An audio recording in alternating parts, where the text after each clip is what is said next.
São Paulo que entra em campo amanhã e a gente traz para você os números do Ferrarese nesta temporada. São 34 jogos, 26 como titular, 87 desarmes, 94 rebatidas, 154 duelos vencidos e 4 assistências. Deu 3 assistências nas últimas 3 partidas do Brasileirão. Ferrarese, personagem deste São Paulo, e também bateu um papo com o nosso Edu Afonso, que acompanha a equipe nesta viagem de Libertadores para esse primeiro jogo de oitavas de final. Seja muito bem-vindo, Edu. Um beijo para você, meu amigo. Tudo bem, Glaucia? Como é que você tá? Grande beijo para você. 2 horas a menos aqui. São 15 horas e 21 minutos. Um abraço ao Marra, ao Rafa Marques. Tô no local, tô no palco da partida. Estádio Atanásio Girardot, com capacidade para mais de 40 mil pessoas. A última lembrança do São Paulo aqui não é das melhores, Glaucia. Em 2016, semifinal da Libertadores, já tinha perdido no Morumbi por 2-0, 2 gols do Borja. Veio aqui com Edgardo Bauza, enfrentou o Atlético Nacional do Rueda, que depois foi dirigir o Flamengo, e perdeu por 2-1 com uma arbitragem muito complicada. O São Paulo reclamou demais na época, enfim, mas caiu na semifinal da Copa Libertadores da América. Agora é uma outra situação, são 2 clubes, digamos assim, em reestruturação financeira. O Atlético Nacional perdeu 2 pilares da primeira fase, o Kevin Viveiros e o Aguirre, que foram para o Atlético Paranaense. O Marlos Moreno está voltando, vai estrear contra o São Paulo amanhã. Ele foi campeão em 2016 com a equipe da casa. O Inestrosa, que é o craque do time, quase saiu, mas o Atlético resistiu aí a propostas e conseguiu manter o seu principal jogador. E o São Paulo tem aquela série de jogadores machucados, Oscar, Arboleda, Wendel. Lucas Moura veio com a delegação só para 45 minutos, assim, sendo bem otimista. É esse o panorama da partida de amanhã, primeiro jogo. Jogo da volta, dia 19, no Morumbi. A estatística do Atlético Nacional em casa é maravilhosa. 100% de aproveitamento. 3-0 no Nacional, 3-0 no Internacional e 1-0 no Bahia.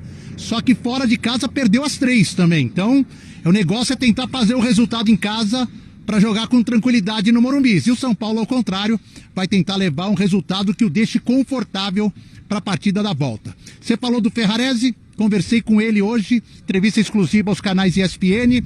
Ele falou um pouquinho aí sobre o jogo, sobre este momento dele, sobre o Hernan Crespo. Até brincou no final, eu falei assim, e o Crespo, seria fácil marcá-lo? Ele falou, muito difícil. Vamos acompanhar esse trecho separado da exclusiva do zagueiro venezuelano-argentino Ferrarese.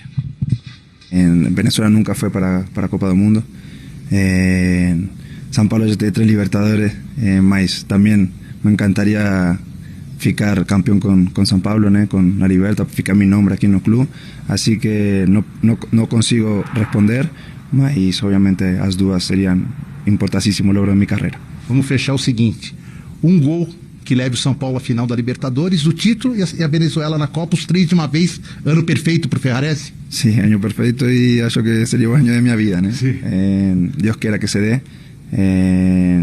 Levantar, si no es la Libertadores, levantar este año un título con San Pablo. Sabemos que en Brasil estamos longe, mas si seguimos en esta recta, en este camino, podemos brigar en un final del campeonato. Y Libertadores estamos en un sueño. Como falei, tenemos que llevar la llave abierta para casa con un buen resultado y lograr los cuartos de final. Y bueno, ya después de estos juegos pensar en la selección, que también es importante para mí y para todo el cuerpo técnico de Venezuela y mis compañeros lá. Sí, bueno, ya tenía algunas referencias, muy boas do profesor. Bueno, como se ve muy tranquilo día a día, trabajo intenso, cuando tengo que entrenar, cuando tengo para brincar, mas muy bom trabajar con él. A gente sabe lo que él significa para el mundo de fútbol como jugador, y vivir con él día a día ha sido muy bueno, y esperamos que siga siendo así, porque significaría que estamos en muy boa fase como venimos siendo. Se ele jogasse hoje, ia ser difícil marcar o Crespo? Muito. A brincadeira é o melhor delantero, acho, da história da Argentina e do mundo, né? Por isso os números falam por si só, mas sim, acho que é muito difícil. Muito bem, tá aí então Ferrarese descontraído nessa entrevista, brincando um pouco, mas claro, sabe da importância do jogo. E aí o coração tá dividido, né, Glaucia? Ele quer marcar o primeiro gol na temporada, ele deu 3 assistências, não marcou. Quer levar o São Paulo à decisão da Libertadores e quer levar a Venezuela pela primeira vez à Copa do Mundo. Bem, daqui a pouco, Glaucia, daqui a 1 hora, o São Paulo vai pro centro de treinamento do Independiente Medellín, faz um recreativo e encerra a preparação. O Crespo e a comissão técnica virão à noite aqui ao Atanásio Girardot, ver o gramado, ver as condições, vão fazer aqui eles um reconhecimento para o jogo de amanhã. E agora há pouco eu estava lá no hotel fazendo essa entrevista com o Ferrarese, o Asprilla, seleção colombiana, Copa do Mundo, jogou no Palmeiras, foi fazer uma visita à delegação do São Paulo, principalmente ao Hernan Crespo, é muito amigo do Crespo. Então as coisas acontecem aqui em Medellín e o torcedor são paulino está chegando aqui em pequeno número, é verdade, para apoiar a equipe neste jogo contra o Atlético. Rafael Ferrarese, Alan Franco Sabino, Cédric e Enzo Dias, no meio de campo Marcos Antônio, Bobadilha e Rodriguinho, no ataque Luciano e a dúvida André Silva ou Ferreirinha, mais pro Ferreirinha, é o provável São Paulo, Gláucia. Edu, vou pedir para você gentilmente seguir aqui conosco, porque eu sei que também tem apuração tua legal aí de bastidor do São Paulo, a gente já vai trazer, mas para não perder o gancho, já trouxe até o provável São Paulo para esse jogo de amanhã, então o Caio Alves está aqui com a gente também, já analisa um pouquinho desse São Paulo, desse trabalho do Crespo, iniciando aí nesse São Paulo. Tudo bem, Caio? Seja bem-vindo, amigo, um beijo para você. Tudo bem, Glaucia, boa tarde, Mar, boa tarde, Edu também, e ao Fã de Esporte. Exatamente, acho que se a gente puder resumir rapidinho o que o Crespo trouxe para o São Paulo, a gente vai mostrar aqui na análise, mudou muito o time da água para o vinho, sem reforços, ainda com muitos dos lesionados na equipe, mas ele mudou muito da dinâmica ofensiva, principalmente do São Paulo, a gente vai mostrar aqui na análise para o torcedor são paulino. Então é um time que começa sempre em 3-4-1-2, esse 1 é o Rodriguinho, que fica muito livre pelo campo, às vezes quando o Oscar estava jogando também era ele, mas enfim, o Ferrarese também a gente consegue ver, até que estávamos mostrando a entrevista dele ali, iniciando a saída, é um jogador que se sente muito confortável para sair dessa terceira linha e ajudar muito com bola, então o São Paulo sai nesse 3-4-1-2, a gente vê já o Rodriguinho, esse jogador mais solitário entre linhas, participando bastante, com muita liberdade, mas para mim, o que mudou bastante é esse jogador aqui. Por que o São Paulo começou a jogar de fato melhor? É através desse jogador aqui, o Marcos Antônio. Então ele, com o Zubeldia, ele vinha jogando também, tinha suas partidas boas e ruins, como todo jogador, mas com o Crespo ele passou a ter mais protagonismo na saída de bola. Então ele, como ele está fazendo aqui na análise, a gente está vendo com muito mais liberdade de movimento, então ele passa, toca e passa, muito essa questão de escadinha, de tabelinha, então está sempre muito presente no setor da bola, e é justamente por ele, através dele, então a gente vê, ele começou a saída no meio de campo, e ele já está onde? Aqui na área do adversário. Então ele tem essa liberdade, e aí é onde o mecanismo do São Paulo, a gente viu, o André Silva, ele veio do ataque para o centro, e aí mais uma vez ele já faz um movimento contrário, então de atrair o movimento do adversário para afundar essa primeira linha do adversário, e aí já deixa o espaço para o André Silva ou para qualquer outro jogador que vem desde trás finalizar. Então o Marcos Antônio sempre muito importante na saída de bola. Outra questão que para mim é o pilar ofensivo do São Paulo, além do Marcos Antônio, é porque em questão de organização ofensiva o São Paulo começou a jogar melhor com bola. Por essa questão aqui, que é o conceito que a gente chama de terceiro homem. É um time que, o São Paulo é um time que pratica bastante essa questão do terceiro homem. O que é o terceiro homem, Caio? A gente vê aqui, primeiro homem é o Sabino, segundo, Marcos Antônio aqui mais distante, e o terceiro homem, Alan Franco. Para que serve o terceiro homem? O primeiro homem faz o passe para o segundo para o terceiro, para quê? Para ter um pouco mais de liberdade em encontrar o campo de frente. Então a gente vai ver no desenvolver do lance como o São Paulo vai praticar mais uma vez essa questão do terceiro homem. Alan Franco é o primeiro, Rodriguinho é o segundo e o lateral mais uma vez. Então é uma forma de você progredir mais fácil, mais rápido e encontrar o jogo de frente. E aí o Ferrarese, muito importante na saída de bola, já verticaliza o passe. Então o Crespo é um técnico que vem tentando muito adotar essa questão de, com bola, os zagueiros verticalizam muito o passe, buscam muito a próxima linha para ter mais velocidade. E aí outro jogador muito importante, Damian Bobadilla, sempre de área a área, o que chamam de box to box, que é o famoso área a área. Então vai sempre percorrer muitas distâncias, também tem sido muito importante ao lado do Marcos Antônio. Para a gente finalizar, defensivamente, que mudou bastante também. É um time mais intenso, um time mais agressivo. Então a gente vê o próprio Ferrarese aqui, ele se sente sempre muito mais confortável percorrendo, perseguindo os adversários. Então o Crespo, adotando esses encaixes individuais no São Paulo, é um time muito mais intenso. Então o Ferrarese, que é lá zagueiro, fica atrás na primeira linha, onde ele está. Já no campo do adversário, próximo da área do adversário, Marcos Antônio Bobadilla também pressionando. Então é um time que pressiona muito. E contra o Atlético Nacional, mais uma vez, os encaixes vai ser muito importante, porque o Atlético Nacional é um time 880, que vai sempre muito do céu ao inferno. Então ataca muito bem, só que defende mal. Então ele vai atacando de forma mais desenvolta, atraindo o seu adversário. E aí o São Paulo, sempre de modo mais intenso com o Atlético Nacional, de acordo com as últimas partidas da equipe colombiana, pode ser um fator, uma questão aí que o São Paulo vai trabalhar, que é nos encaixes individuais, porque vem sendo um time mais intenso nas últimas partidas, Glaucia. Boa, Caio, obrigada mais uma vez por estar aqui com a gente, trazendo um pouco deste São Paulo, já pensando como deve ser esse jogo de amanhã, né, Edu? Vamos voltar ao vivo lá para a Colômbia também com o Edu, trouxe o provável time do Crespo também para essa partida, mas temos apuração também de bastidor, de mercado, já está lá no nosso site, viu, Edu Afonso? Tudo que você traz de novidade para a gente, amigo. Boa, Glaucia, você sabe que tem vantagem chegar cedo na concentração. Cheguei às 8 da manhã, horário local. Os jogadores estavam todos descansando, né? Foram dormir mais de 1 da manhã. E fiquei até a entrevista do Ferrarese, que foi depois do almoço. E aí, não tem como. Você tromba com um, tromba com o outro, conversa com o terceiro e apura. Apura e apura. Seguinte, São Paulo queria o Rafael Tolói, chegou a iniciar conversas com o ex-jogador da Lazio, parou, não tem chance, questão financeira e também para o imediatismo do São Paulo. Então não será o Rafael Tolói esse zagueiro que o São Paulo procura. Só que o São Paulo prioriza a contratação de um zagueiro. Só tem 3 zagueiros e o esquema de 3 zagueiros do Crespo faz com que seja necessário ter alguém no banco. Quase que meu fone caiu. Tem que ter alguém no banco. Então, por isso que o São Paulo prioriza, é prioridade total contratar um zagueiro. Perguntei de um goleiro. Me falaram o seguinte: queremos ver o Yang em ação antes de partir para a contratação de um goleiro. Não sabemos quando, não sei se vai ser contra o Sport no final de semana ou em algum jogo do Campeonato Brasileiro, mas é certo que em algum momento o Rafael vai ser preservado para que o Yang possa mostrar serviço. É meio um teste, né? Tipo assim, se ele for muito bem, for bem, se sentir seguro, passar segurança, talvez o São Paulo não gaste o dinheiro que não tem para trazer um goleiro. O lateral direito, apesar da boa atuação do Mike, o São Paulo vai atrás de um cara mais experiente.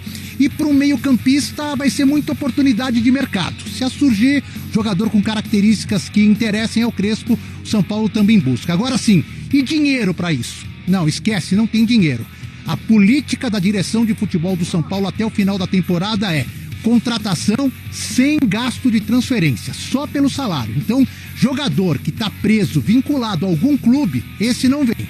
Agora, se aparecer jogador que está terminando o contrato, que vai ser liberado gratuitamente, que está no mercado e que o custo seja apenas salário, o São Paulo vai contratar. Por 2 motivos. Não há dinheiro, isso todos nós sabemos. E segundo, a intenção é dar superávit com vendas de jogadores. Por isso que o Lucas Ferreira já nem veio para cá, está saindo para o Shakhtar.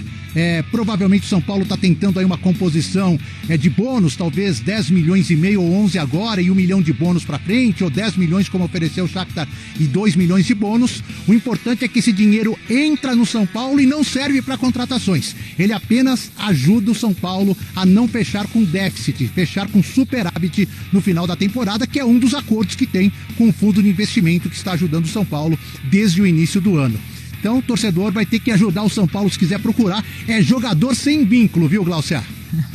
Bom, Edu, muito obrigada, meu amigo. É um jornalismo, né? O Edu, a gente chega cedo, é gostoso chegar cedo nos mesmos lugares, conversa com um, com o outro, vai apurando, vai trazendo tudo como o bom Edu sempre. Um beijo, boa sequência de trabalho aí para ele e toda a nossa equipe lá na Colômbia. Amanhã já esse São Paulo em campo, Marra. Sim. E se o Edu fala de uma diretoria que vai fazendo a sua engenharia financeira para tentar trazer alguma peça aí, a gente sempre fala de um Crespo que também vai fazendo ali os seus arranjos com o que tem, com muita gente importante ainda de desfalque, mas vem dando esse padrão para esse São Paulo que o Caio bem mostrou para a gente. É muito cedo ainda, né? A gente tem falado sobre isso com frequência. É claro que existem movimentos e o Caio mostrou muito bem. Vale lembrar, o São Paulo fez a segunda melhor campanha da Libertadores na fase de grupos. A melhor campanha foi do Palmeiras. O São Paulo fez a segunda melhor campanha. Com um elenco que não é um elenco grande, com um técnico que já saiu, tá muito bom. Bastante bom. Quantos queriam ter feito a segunda melhor campanha, né? O São Paulo conseguiu fazer. É preciso reforçar, sim. Parece que o tema do programa é o fair play financeiro, né? Parece que as finanças hoje estão aqui, ó, né, rodando. Costurando o programa inteiro. Costurando o programa todo. É claro que é muito mais difícil ter a criatividade, buscar um jogador que vai estar disponível, que vai estar livre, mas se o São Paulo achar, isso é incrível, é muito legal. Mas vai precisar reforçar mais o elenco, Glaucio. A apuração do Edu já mostra um interesse, já mostra a visão, é preciso fazer, os caras estão se mexendo para fazer e vai precisar fazer. Faz uma continha comigo, a gente está no dia 11 de agosto. Faltam 4 meses para acabar a temporada. A temporada vai até perto do Natal, tá, gente, aqui no Brasil. Esse ano vai ser diferente. O São Paulo vai ter que fazer uma contratação, vai ter que buscar jogador, não é por causa da janela que fecha em 2 de setembro. A janela só aperta a necessidade, só grita a necessidade. O São Paulo vai ter que fazer, porque o São Paulo está bem posicionado nas outras 2 competições que tem. O São Paulo está perto do grupo alto da tabela do Campeonato Brasileiro, saiu da Copa do Brasil, mas está bem na Libertadores, vai definir as oitavas em casa. Então, tem que trazer. Se talvez diminuir um pouquinho a questão dos gastos ali e tal, o São Paulo talvez possa fazer um esforcinho, já estou eu dando conselho errado, né? Para trazer alguém para ajudar um pouco mais. Enquanto ainda não tem o fair play, segue apertando mais a cinta, né, Marra? Ô, Rafa, mas enquanto isso, o Crespo vai se virando com a turma que está aí, tem feito esse bom início de trabalho, é bem verdade, eliminado na Copa do Brasil, mas tem essa Libertadores agora, que acredito também tem sido tratada com grande prioridade por ele, por todo o elenco, e começa jogando na Colômbia. Possibilidade de trazer um bom resultado o São Paulo tem? Como é que você vê? Tem, mas ela é pouca e não tem nada a ver com o São Paulo isso, tem a ver com o Atlético Nacional, né? O Marlos Moreno volta, já estreou pelo Campeonato Nacional, estreou bem, inclusive. O Atlético Nacional venceu nesse fim de semana. É um time que tem uma desenvoltura técnica bem interessante. Eu gosto do trabalho do Gandolfi, é um técnico que coloca o time para jogar de maneira agressiva, de maneira vertical. Ele com o Inestrosa, com o Cardona, que é o cara que cadencia um pouco mais o jogo, tem bons valores, o Atlético Nacional. Perdeu sim, como destacou o Edu Afonso, 2 jogadores importantes, mas tem uma reserva técnica também que deve ser considerada e que acho que vai tentar fazer desse jogo a cama para poder conquistar a classificação.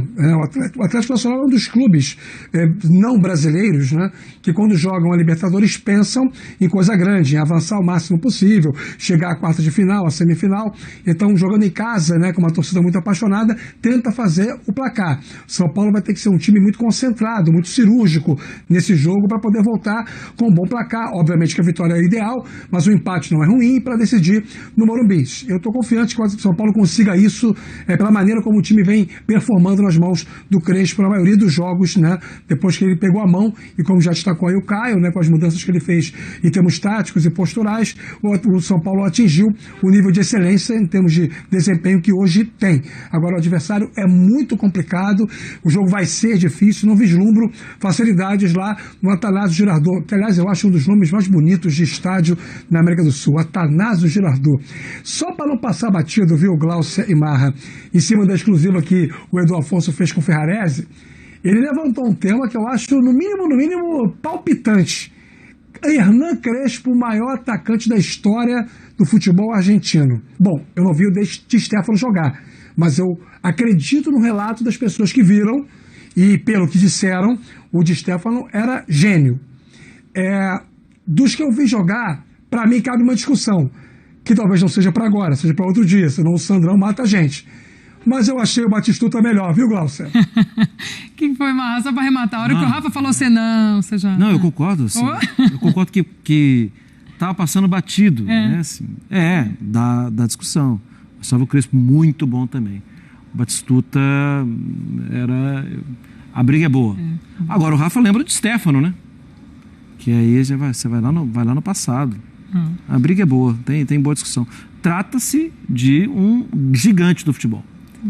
Que está aqui, a gente convive, né? E que às vezes as pessoas mais novas às vezes não sabem, né, o tamanho, né, do peso. A história que tem, é isso. Hernan. O Rafa falou em nome de estádio. Nação São Paulina, a escalação do Tricolor é basicamente o que o Eduardo Afonso trouxe aí, não vai ter muita novidade não, a não ser a questão do ataque lá, a dúvida entre André Silva ou Ferreirinha, né? Porque o Luciano é o titular absoluto lá do ataque. Aí ficaria aquele time padrão de Rafael, aí a linha de zaga com Ferrarese, Alan Franco e Sabino, né? Porque o Arboleda tá machucado, então tem esse problema aí. As laterais com Enzo, que é a única opção, e o Cedric.